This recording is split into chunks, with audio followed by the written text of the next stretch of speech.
Kasama natin ngayon ang Please proceed. tayo ditong mga kinatawan ay ibinoto lamang ng ilang libong Pilipino. Ngunit ang kasama natin ngayon ang Pangulong Duterte, ang most voted Philippine leader ng 2016. At ang kanyang anak, Vice President Sara Duterte, ang most voted Philippine leader naman ngayong 2022.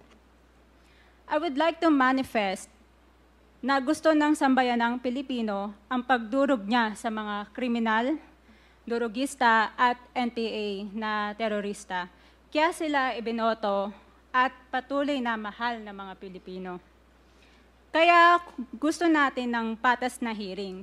Sana sinama natin dito ang libo-libong mga magulang na ang mga anak ay biniktima ng mga durugista.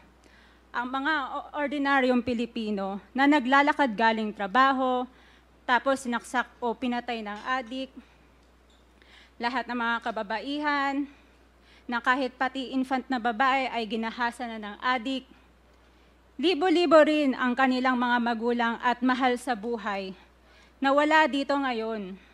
Awang-awa ang mga Pilipino sa mga inuseteng pamilyang na ito, kaya niluklok ng bansa ang Pangulong Duterte. Ang drug war ng Pangulo ay policy lamang. Hindi ito natupad kung hindi ito pinondohan ng Kongreso ng 6 na taon. Majority pa nga dito sa mga kinatawan ay naka-Duterte fist pa nung buong 6 na taon .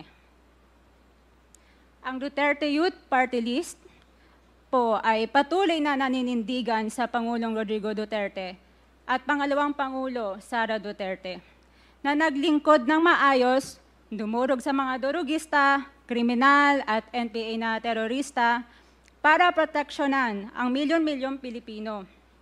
Bakit wala nag-iimbestiga dito o nag-iimbita sa atin sa sobrang raming Pilipino na biniktima ng mga durugista? And lastly, sa mga kongresista na kaalyado ng mga NPA, mahaya naman tayo sa topic ng pagpatay dahil kayo mismo, hindi kayo nagsasalita sa pagpatay ng NPA sa mga pulis, sundalo at mamayang Pilipino.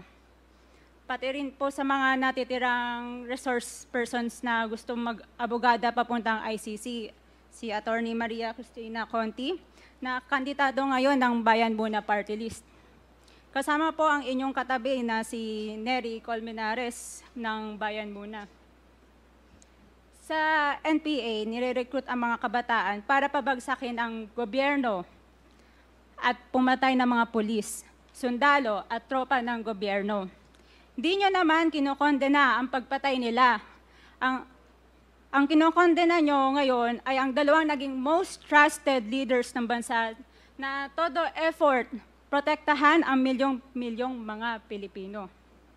In support sa advocacy sa Pangulong Duterte, ang Duterte Youth Party List ngayon, Kongreso ito, ang kaisa-isang nagpapanukala ng pagbalik ng death penalty para sa mga rapist, kidnappers, durugista at terorista.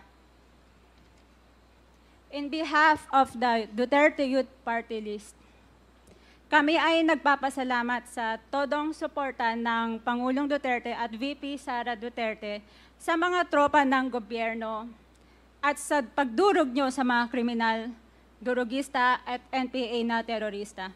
Yun lang po. Maraming salamat po, Mr. Chair, at magandang gabi po. Thank you, Congresswoman